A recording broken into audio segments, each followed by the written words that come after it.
अरे मधु, वो पूजा का थाल देना। रुको, तुम रहने दो, इसमें तो नेहा के सुहाग का जोड़ा रखा है, मैं खुद ही ले लूँगी। ये कहकर पुष्पा बुआ थाल लेकर चली गईं। मधु मन महसूस कर रह गई। अपने आंसुओं को छिपाकर मुस्कुराकर कमरे से बाहर चली गई। फूलों की माला से सजा धजा घर का कोना कोना उसे अपनी शादी की याद दिला रहा था। बिल्कुल ऐसी ही रौनक थी, बिल्कुल यही हंसी ठहाके चहल पहल और रिश्तेदारों की रौनक से घर भरा हुआ था। बारात आने वाली है, पूरे घर में शोर शराबा हो रहा था। दुल्हन बनके मधु अपने होने वाले पति आशीष का इंतजार कर रही थी। मन में हजारों सपने लेकर मधु ने आशीष को अपनाया।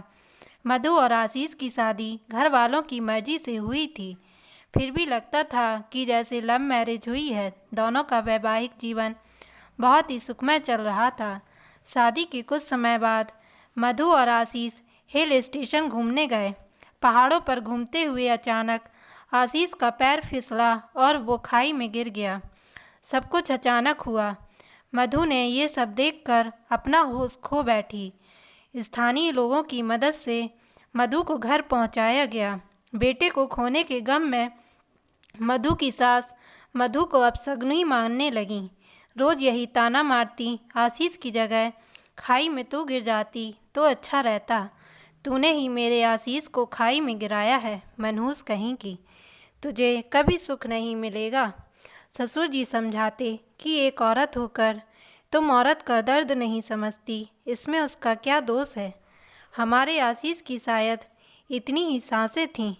सास के रोज रोज के तानों से परेशान मधु ससुराल से मायके रहने आ गई। मायके में माता पिता के साथ ही छोटा भाई और बहन थी। मधु की छोटी बहन नेहा की शादी 2 दिन बाद थी। उसी की तैयारियां चल रही थीं। ससुराल हो या मायका, कोई न कोई मधु का मन दुखा ही देता था। मधु का जीवन बेरंग हो चुका था। वह बीएड करके एक स्कूल में टीचर बन गई। दिन भर स्कूल जाती, घर आकर मम्मी और बहन के घरेलू कामों में हाथ बटाती। वैसे तो मधु मायके में खुश रहती, पर उसे अपना अकेलापन काटने को दौड़ता था। वह बहुत ही अकेली रह गई थी।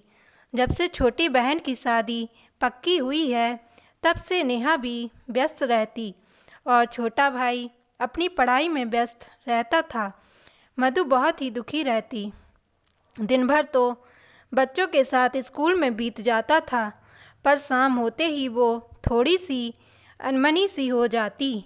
उसके चेहरे का रंग उड़ गया था। बड़ी ही बेरंग सी जिंदगी हो गई थी। मधु के स्कूल में ही नितेश सर थे, जो मधु को पसंद करते थे, पर मधु को समाज और परिवार का भय हर वक्त सताता रहता था कि ससुराल के लोग क्या कहेंगे। मायके में भी पिता पुराने विचारों के थे। माँ की पिताजी के सामने चलती ही नहीं थी। उनके लिए ये मधु का दुर्भाग्य है और जीवन भर उसे ऐसे ही रहना है। मधु के साथ सभी ऐसे व्यवहार करते हैं जैसे वो अछूत हो। किसी भी शुभ काम में उसकी उपस्थिति नाम मात्र की ही रहती। विधवा होना किसी के हाथ में नहीं है। लड़की पहले भी जीती थी, पर विधवा होते ही ससुराल वाले उसे दोषी मानने लगते हैं। हर बार हर घटना के लिए औरतों को ही दोषी ठहराया जाता है। मन से मधु भी नितेश को चाहने लगी थी, पर उसने समाज के डर से अपनी भावनाओं पर नियंत्रण रखा हुआ था। अभी उम्र ही क्या थी उसकी, पिछले महीने ही 28 की हुई थी। नेहा की शादी में 2 दिन ही बचे थे। सारे निंगचार होने बाकी थे। माला का मन खुद को कचोट रहा था। तभी मधु ने नेहा से बात की और एक निर्णय लिया। फिर नितेश से बात की। नितेश मंदिर में आया। मधु ने नितेश से पूछा, क्या तुम अभी मुझसे शादी करोगे, मेरी मांग भरोगे? नितेश तो यही चाहता था। उसने मधु को कितनी बार कहा भी था उससे शादी के लिए, लेकिन मधु ही खुद को तैयार नहीं कर पा रही थी। नितेश ने मंदिर में मधु की मांग में सिंदूर भर दिया। दोनों आशीर्वाद लेने घर पहुँचे तो हंगामा खड़ा हो गया। बहन की शादी देखी नहीं गई जो खुद शादी करके आ गई। मधु की पुष्पा बुआ ने ताना दिया। मधु की माँ बेटी को देखकर रो पड़ी। मेरी बच्ची, तूने हिम्मत का काम किया है। तू सदा सुहागन रहे, तेरी मांग सजती रहे। मेरा मन तुझे दुखी देखकर तड़पता था, पर मैं मजबूर थी। समाज और रिश्तेदारों से डरती थी, पर मेरा मन तो यही चाहता था कि तेरा भी घर दोबारा बस जाए। मधु को देख पिताजी बिगड़ने ही वाले थे कि नेहा ने संभाला। पिताजी, मधु दीदी ने सही फैसला किया है। किसी आदमी की पत्नी का निधन हो जाए तो 2 महीने बाद ही वो दोबारा शादी कर लेता है। औरत दूसरी शादी कर ले तो उसे मंजूरी आसानी से नहीं मिलती है। आदमी के लिए अकेले जीवन बिताना मुश्किल है तो औरतों के लिए कहाँ आसान होता है। विधवा को समाज इज्जत नहीं देता है, उसे अछूत समझता है। विधवा औरत हमेशा सवालों के कटघरे में ही खड़ी रहती है। पल पल उन्हें समाज को सफाई देनी पड़ती है। आखिर क्यों? अब तो समाज काफ़ी बदल गया है। विधवा पुनर्विवाह भी हो रहे हैं। ससुराल वाले खुद बहू की दूसरी शादी करवाते हैं। समाज बदल रहा है, पर मधु दीदी की बदकिस्मती देखिए।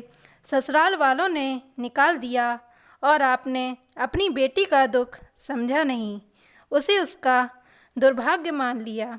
आपने एक बार भी कोशिश नहीं की कि दीदी का दोबारा घर बसा दें। नेहा के मुंह से ये सब सुनकर पिताजी शर्मिंदा हो गए। मैंने दीदी का अकेलापन देखा है, उन्हें रोते हुए उदास देखा है। मुझसे ये सब नहीं देखा जाता था। जीवन की शुरुआत कभी भी की जा सकती है नीतेश जी, तो जीवन कभी खत्म नहीं होता है। दीदी को भी जीने का हक है। क्या सारी उम्र वो आंसू ही बहाती रहती, ससुराल और मायके में ताने सुनते रहती? किसके भरोसे जीती? ससुराल वालों ने तो निकाल ही दिया। मेरी शादी हो जाती, कल को गोलू का भी घर बस जाता। मधु दीदी क्या यूं ही जीवन भर अकेलापन सहती? मुझे मधु दीदी ने नीतेश जीजू के बारे में बताया था। मैंने उन्हें कहा था कि उन्हें अपनी ज़िंदगी भी खुशी से जीनी चाहिए, ना कि परिवार समाज के बारे में सोचना चाहिए। नेहा आंखों में आंसू भरते हुए बोली, मधु दीदी, मेरे मन पर एक बोझ था। मैं इस शादी से खुश थी, पर आपके लिए मेरा मन बहुत दुखी हो रहा था। आपने सही वक्त पर सही फैसला किया है। पुष्पा बुआ, आपके हिसाब से विधवा अशुभ अपशगुनी होती है। वो सुहाग के किसी काम में सुहाग की किसी चीज़ को हाथ नहीं लगा सकती। पर अब मधु दीदी सुहागन है, अब तो वो मेरे सारे नेंगचार कर सकती हैं। पुष्पा बुआ नेहा की बात सुनकर चुप हो गईं।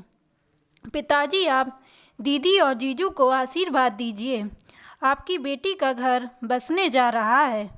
पिताजी ने उन दोनों को खुशी खुशी आशीर्वाद दिया।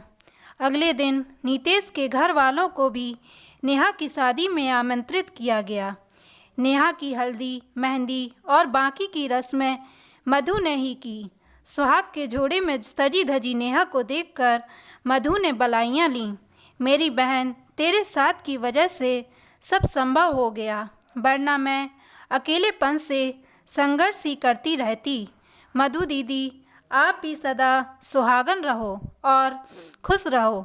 ये कहकर दोनों बहनें गले लग गईं। उनकी आंखों से आंसू बहने लगे। नेहा की शादी हो गई। घर से दोनों बेटियां विदा हो गईं। मधु के माता पिता खुश भी थे और बेटियों की विदाई से दुखी भी थे। विदाई का पल ऐसा ही होता है, आंखों में आंसू और दिल में बेटी का घर बसने की खुशी भी होती है। मेरा भी यही मानना है कि रोते हुए नसीब को कोसते हुए जीवन बिताने से अच्छा है औरतों को दोबारा नए जीवन की शुरुआत करनी चाहिए। जीवन साथी का साथ हर कदम पर चाहिए होता है। समाज और रिश्तेदार थोड़ी ही दिन बातें बनाएंगे, फिर सब अपनी दुनिया में व्यस्त हो जाएंगे।